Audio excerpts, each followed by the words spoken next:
Өткөндө дагы бир футбол кылып келбейбиби? Бүгүн 2 команда бар. Биз бир команда чыксак жакшы оюн болот.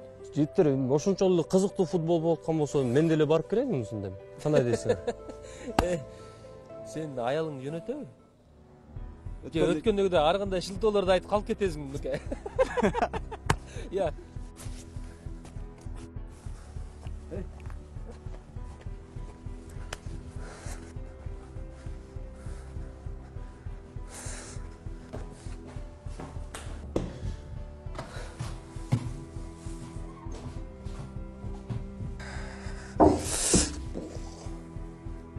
Тамагың даярбы?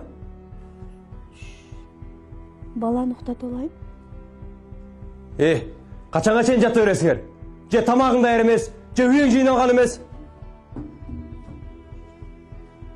Бириккен Улуттар Уюмунун маалыматына ылайык, жыл сайын Кыргызстанда 3,5 миңден ашык кыз-келиндер зордук, зомбулукка кабылат. 2019 жылы Кыргызстанда үй бүлөлүк зомбулуктан 6145 учуру катталган. Буга физикалык, психологиялык жана сексуалдык зомбулуктар кирет. Зомбулукка кабылган кыз-келиндердин 80% жолдошуна же зомбулук көрсөткөн адамга карата жазылган арыздан баш тартып, өз ара жарашпалуу менен аяктайт. Ар кандай учурдан жабыркаган кыз-келиндер, үй бүлө мүчөлөрү, жергиликтүү бийлик органдарына, укук коргоо кызматтарына, аймактагы милицияга зомбулуктун кандай гана түрүнө кабылса же күбөсү болуп калса, аны токтотуу үчүн дароо тийиштүү кызматтарга кайрылышы зарыл. Күнү түнү иштеген акысыз телефондор, коомдук тартипти коргоо кызматы, Ички иштер министрлиги 102, бирдиктүү куткаруу кызматы 112, балдар үчүн ишеним телефону 111, Кыргыз Республикасынын акыйкатчысынын түз байланыш номери 115.